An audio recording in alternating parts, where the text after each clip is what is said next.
Every time it feels like DC Comics has momentum, has an opportunity to really differentiate themselves from Marvel and perhaps even challenge them in the direct market, they have a tendency to shoot themselves right in the foot. And I'm sure you enjoy this, Doc, being a Marvel fan, but as a DC fan, them chasing the Marvel magic or whatever they want to call it still does not work for me. And I have a theory that right when it's working, they're like, okay, we need something to get us, that last little bit over the top. Let's just copy Marvel for that. Like they think that extra ingredient is going to be the thing that puts them over the top. And instead it pushes them back to square one. For decades, DC Comics has suffered from a crippling inferiority complex when it comes to Marvel, and it's cost them everything from fan goodwill to brand identity. Instead of doubling down on their rich legacy, iconic characters, and mythic tone, DC has repeatedly bent the knee to whatever Marvel was doing at the time, no matter how misguided. The most glaring example came with the abrupt abandonment of DC Rebirth era, a fan-beloved initiative that centered on classic characters and continuity in favor of a more Marvel-style status quo-shattering approach.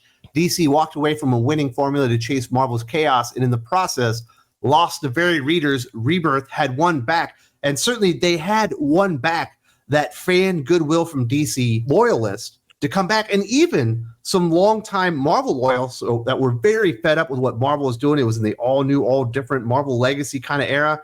They had started coming over, and it was so successful that they needed to stop doing it. I still, to this day, cannot believe they just abruptly killed off DC Rebirth. What they really do best is what they were doing during Rebirth. They simplified the history. They got rid of extraneous reboot versions of their characters, and they focused on making that character story matter and getting you invested in that character. And then right when they're really building momentum, they go and grab the Marvel method. And the Marvel in the form of Brian Michael Bendis. And I don't think it's a coincidence that him arriving, in the success, I guess, of Dark Knight's Metal ends up being the death of Rebirth. And what does he do? The first thing he does, destroy Superman, the icon, not only of DC Comics, but of all comic books. Yeah. And bringing in that Marvel magic ended up destroying all the goodwill that they had built up with one fail swoop and give him the entire Superman line. Yes, exactly. They came in and they made it gritty, event laden, where everything was crossing over with everything all the time. All the stuff that Marvel does and kind of sort of works, but irritates Marvel readers, but we're a little more forgiving of it. All that shit, that's what DC does because they think, okay, we're right there. And since Marvel's the leader, we got to just copy what they're doing, and that'll put us over the top. They thought they were one Brian Michael Bendis away from being there. Yes, exactly. Like that is the missing ingredient for DC. A bunch of Marvel-esque storytelling and business and creative strategies. So what they do, you can go back to the 70s to see them doing this the first time when they said, oh, well, what are we missing? We're missing Jack Kirby. So they bring in Jack Kirby. It doesn't really work out for DC.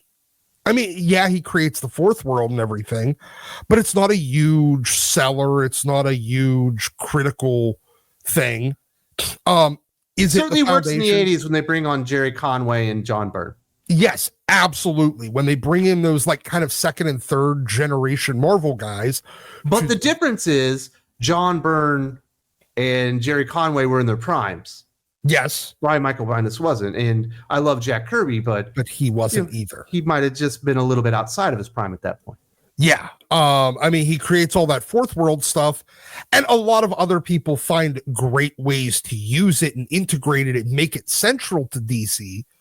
But outside of Darkseid and Apocalypse and maybe Big Barda every once in a while, do any of the fourth world characters really matter on a month-to-month basis for DC? Not really. Now, the clearest evidence of this insecure mimicry came with 2018's New Age of Heroes. Branded as a fresh wave of originality, it was anything but that. The lineup was littered with thinly veiled Marvel analogs. Sideways was essentially DC's Spider-Man. The Terrifics were a poor man's Fantastic Four. Damage channeled the Hulk. The Silencer, DC shot at a female Black Widow.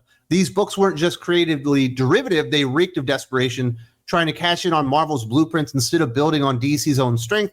It sent one message to fans: we wish we were Marvel, and it basically just fails immediately, but it's another thing that comes out of the brain trust of Dan Didio, who certainly gained his most power in comic books at DC, but cut his teeth at Marvel Comics and always kind of wanted to turn DC into Marvel. Yeah, you have these people that think that all it's going to take is one shot of Marvel flavoring or a big helping of Marvel flavoring to make DC Comics the market leader, when in all actuality, that's the absolute last thing they need. That's the thing that's put them in a position, and it reinforces their inferiority complex, because they think it's never that they did something wrong. And this is the problem with a lot of ideologues. It's never that they did something wrong. It's that they haven't been allowed to do enough of it. And it's been a long time since we had really a DC guy in charge. Right now, Jim Lee's in charge. He cut his teeth, in the X-Men and certainly on Marvel Comics. Paul Levitz hasn't been at DC for quite some time. Julius Schwartz was there. And when they really highlighted their strengths, they never overtook Marvel Comics, but they had their own place in the comic book industry. And right now, it's so frustrating feeling like DC is somehow Marvel's little brother. And I like the Terrifics. That was the best Fantastic Four comic book that was out there, because Marvel simply weren't doing Fantastic Four at the time. I think Sidewise is a perfectly fine Spider-Man analog, but he will never be Spider-Man. I think Damage is great, but he'll never be the Hulk. While the characters were kind of good, it just never fit. And it was like, why are you trying to fit all these square pegs and round holes when you already have a roster of some of the most important superheroes in the history of the world? And the problem is they took away so many resources that should have been focused in on DC Rebirth and making that era great. And they took a lot of their best writers and certainly all their best artists and put them on this one project that essentially failed in 3 months. Yeah, because everybody stopped giving a shit after 3 months. I mean, it's kind of like, when Marvel was successful in like the early 2000s with the Ultimate line, they didn't do it by pulling all their best creatives off of the mainline superhero titles to do their Ultimate line. They went and got people that weren't currently at Marvel to do their Ultimate line. People that had never been at Marvel or had been very, very minorly at Marvel. And also, that Ultimate Universe did feature, for the most part, the most iconic kind of versions being put together into like that Ultimate Team and stuff like that.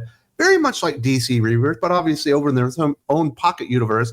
And I think it was wildly successful because people love those versions of the heroes. The only person that really got screwed over really is Hank Pym. I mean, there's a couple of examples. It lost its way eventually, but people love those classic versions of the heroes. Exactly. They were they were relatively close in a modern sense to the classic versions of the heroes, but a lot younger and without all the history behind them. And that was almost a Marvel Rebirth style, using all new creatives. DC makes the mistake of doing their, Rebirth.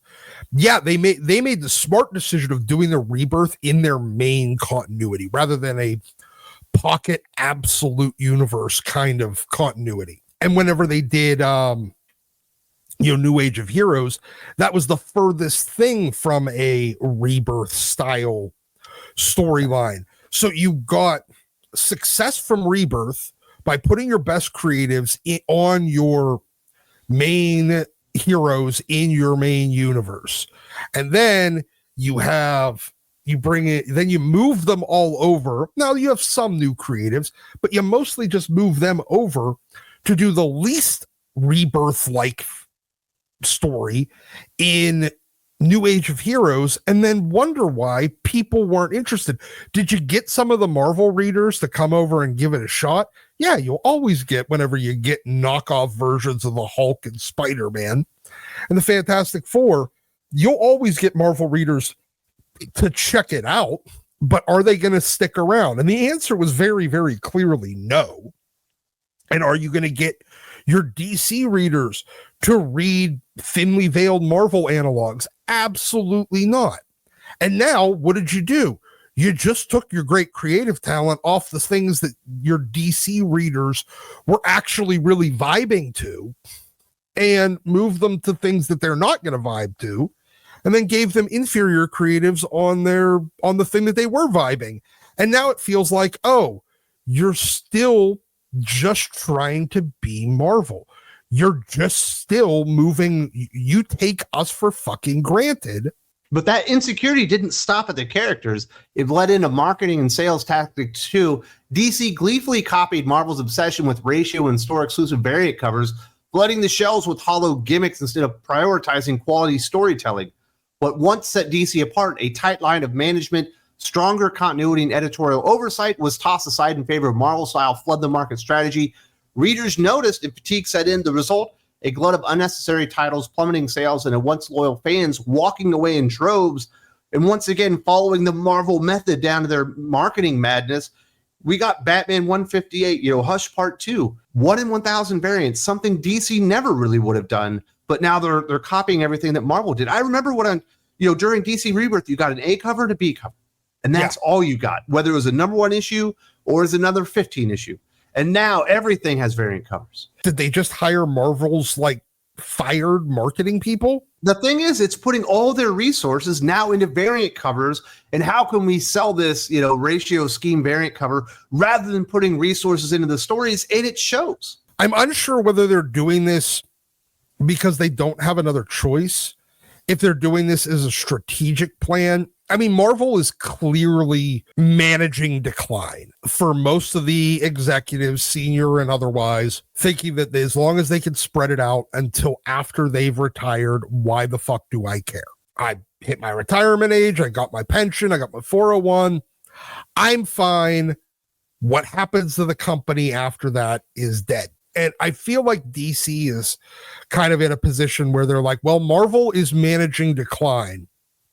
We, for whatever reason, mostly because of our own stupid shooting ourselves in the dick policy decisions over the time, we've never been able to overtake them as the Marvel or as the market leader. And since they are the market leader, they set the tone. If they're managing decline, we better start getting into the managing decline business because we're not going to be able to change the trajectory. I feel like that's where they're at. Or one of the two, they either think that they need to get into the managing decline business too, or, well, Marvel's doing it and they're the market leader, so we should do it because that makes it a good idea. Worst of all, DC eagerly followed Marvel's disastrous lead in replacing their beloved legacy heroes with diversity checkbox versions nobody asked for. Instead of introducing strong new characters organically, DC opted for legacy replacements like John Kent's Superman, Jace Fox Batman, Yara Flor Wonder Woman, all echoing Marvel's failed efforts with Jane Foster Thor, Riri Williams Ironheart, and Sam Wilson Captain America. In trying to chase Marvel's representation points, DC gutted the uniqueness of its original heroes while alienating the fan base that kept them alive. What could have been a golden age of distinction became a sad race to be second best at being Marvel rather than being first at being DC Comics. And that is the poison, the reason that DC is losing even more market share than Marvel is during their decline. Because they alienated even more people. And I can't decide if it's stupidity. I mean, it's definitely stupidity. But the question is, what direction is the stupidity? Is it intentional or just repeating the same mistake over and over and over in a new variation and expecting a different result? I feel like DC's at a point where they don't think that they can be the best if they are themselves because they have 60 years telling them otherwise. They have 60 years telling them, as long as Marvel is being Marvel, you being DC won't make you number one. Unfortunately. Well, I also think this does come down to corporate oversight. I do believe a lot of the changes that Marvel Comics were making that made no sense were probably come down from Disney, who acquired the company, and Warner Brothers, seeing all the success with the MCU and everything they were doing, were probably wanting to be Marvel-like as well, and ended up watering down the line. And probably the corporate oversight, trying to be more like Disney on Marvel because it was more successful, ended up killing them in the end. But if DC just had its own identity. I don't know that it would overtake Marvel, but they would certainly be in a better position now. They would have driven off less of their DC fans, and they would be in a better spot in the industry. And I do think DC has better heroes, has an amazing universe, and there's a place for it that should feel completely different. And watering themselves down, trying to be Marvel, has done nothing but hurt the brand overall. Yeah, I think that there is a lot of corporate oversight to be taken into account here, because you have executives at DC who cut their teeth at Marvel that have been trying intermittently to make DC more Marvel-like, thinking that that'll get them over, and whenever they're typically on an upswing by trying to be the best DC they could be. Now you have corporate non-comics people that just look at it for like a business rather than the creative endeavor that it is, and say, well, you're number two. This is what number one is doing. Do more of what number one is doing. You have Superman and Batman. You should be able to overtake them if you do what they're doing. So you have corporate that doesn't understand the differences between the appeal of the different universes, telling them to copy. And now you have management that always seemed relatively eager, if not eager, then definitely open to be, playing follow the leader and copying Marvel. You got all the recipe here for disaster. And that's why even DC, when they're being the best DC they could be, inevitably turn around and shoot themselves in the dick. I say this with all the love in the world. I want a good DC. I want DC to knock Marvel off their pedestal so that they stop resting on their laurels, start being more open to not just doing the exact same things or more of the exact same things over and over and over as the solution to all of their problems. If DC just focused on being the best DC they could be during Rebirth, if they hadn't gotten distracted with fucking New Age of Heroes and 5G and Future State and Bendis is coming and Dark Crisis on Infinite Earths and Metal and Death Metal, if they wouldn't have gotten distracted by all of that trying to be Marvel shit and just focused on making Rebirth exceptional, they would have beat Marvel back. They would have overtaken Marvel, and Marvel would have been forced to change, because DC fucked it up and fumbled the ball at the 5-yard line when they would have overtaken Marvel and made Marvel have to reassess. So that's why I want a strong DC for competition. If you like the full conversation, it is available right now on Think Critical, Patreon, the Doc Unfiltered podcast. There's a link in the video description. Hope to see you there very soon. We've also got another awesome conversation live right now about 90s comic books and why they're so misunderstood.